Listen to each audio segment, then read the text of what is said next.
Guys, welcome to another video. Today we're going to be talking about history of Ironman Earth 717. Tony Stark was the son of his universe version of Howard Stark.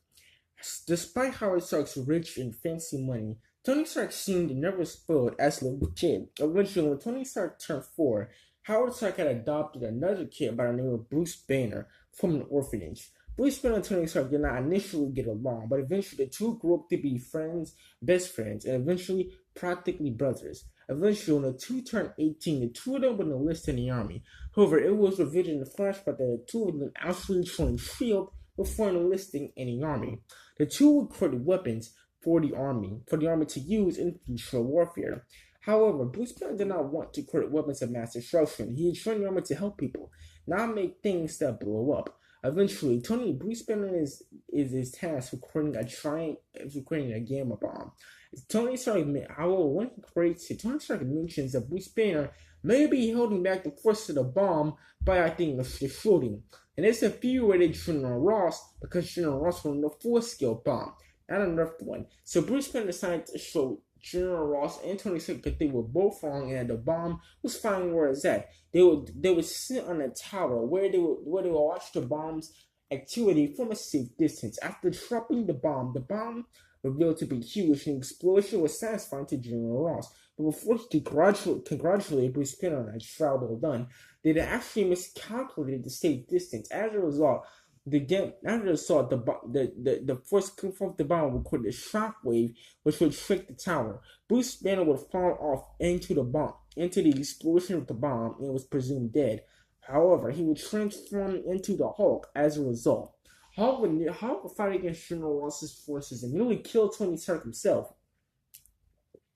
However, he put Tony Stark down after realizing who he was. The Hulk then shrunk away. Bruce Banner became extremely depressed over it as he had thought that his longtime friend Bruce Banner was actually dead. He would become extremely depressed and eventually would stop building weapons for General Ross at all. This became a problem because General Ross, in this universe anyway, was actually a Hydra agent. Tony Stark and Bruce Banner would build weapons for General Ross, believing that they had been building weapons for the United Nations. However, General Ross would actually take every single weapon that those two had created and give it to Hydra. However, when Tony Stark became depressed and wasn't creating any weapons, this created a problem because Hydra began to run. Hydra needed a source of its weaponry. As a result, General Ross sent Hydra forces to capture Bruce Banner and force him to make weapons. However, much like in the original continuity, Tony Stark takes his time to create a suit of armor, and eventually he escapes the building. After escaping, he would go to New York, where he would attempt to live a normal life, as he would try to figure out who actually sent the agents. Eventually, Tony Stark into Washington news and finds the police are being overwhelmed by a shootout. While Tony Stark decides that his new suit could be of assistance, Tony Stark decides to help them at least one last time. He quickly suits up as Iron Man and he goes to help. He ends up fighting against Sabretooth. He is nearly killed by Sabretooth, but eventually Wolverine is able to come to the rescue and save him. Wolverine then fights against Sabretooth. After fighting against Sabretooth ends up retreating. Iron Man takes his time to get away from the police. Eventually, the public nicknames him Iron Man. Our Tony Stark then will go back to his home, and Wolverine actually followed him. At first, the two get into a brief conversation, but eventually the two are able to parse out their differences and work together to stop Sabretooth. After Iron Man creates a new suit because his current suit was destroyed by the old one, Tony Stark and Wolverine would then go to where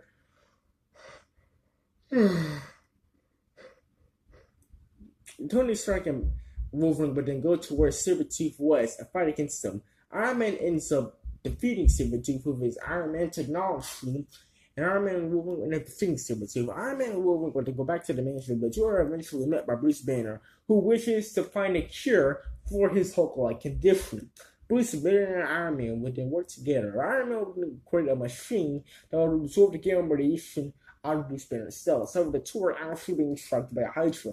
Hydra would send multiple soldiers are trying to capture Bruce Banner. Wolverine and Iron Man and the Incredible Hulk end up fighting against all the soldiers. However, in the ensuing conflict, Iron Man is actually captured. Wolverine and Bruce Banner, they work together to save Iron Man. After working together to save him, they totally defeat the remaining Hydra forces. Bruce Banner decides to leave as he doesn't want to endanger his best friend Iron Man into leaving. Eventually, when 9/11 happened, Iron Man is seen rescuing Spider-Man from a group of terrorists. Iron Man would then go and stop the group of terrorists. Eventually, it was revealed that Spider-Man's parents did not actually survive 9/11. Spider-Man was left heartbroken, but eventually Tony Stark would take Peter Parker in and adopt him as his son. Iron Man actually knows that Peter Parker is Spider-Man and quickly tells Peter Parker to abandon his life as Spider-Man, telling him that he is far too young to be a superhero. However, Peter Parker is actually age 13 in this universe. However, Spider-Man refused to listen to Tony and continued to be Spider-Man. Eventually, Iron Man will find this out and will get extremely mad. However, Iron Man decides to let Peter Parker be Spider-Man, but he would have to work with Tony at all times, making Spider-Man his sidekick of sorts. Eventually, a symbol will end up bonding to Peter Parker, and as a result, Iron Man will call up his old friend Bruce Banner to help him study the symbiotes. Eventually, soon ends up bonding to Bruce Banner, and Bruce Banner ends up transforming into the Hulk and absorbs Bruce Banner's gamma radiation energy, making him a weaker version of the Hulk. Iron Man then calls in his Hulkbuster suit, and the Hulk and the Hulkbuster engage for combat. Eventually, Iron Man is able to defeat Hulk with his Hulkbuster armor, and he is able to capture the suit.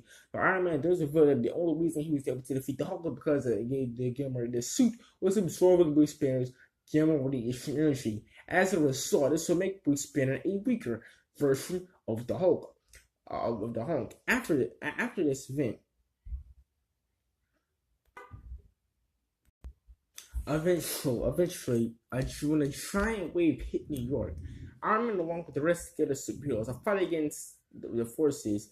Iron Man will fight against the giant squid that was sent by Namor. Iron Man and the rest of the superheroes will fight against the squid, and eventually, after defeating the squid, Iron Man will officially become a member of the Earth 717 Avengers. Now, guys, we're actually going to end it here because Iron Man actually has a really long history. If I had to keep going, this video will be over 15 minutes long, and I haven't made my backup content yet. So, join me next time we go over the history of our 717 Iron Man Part 2. See you guys next time.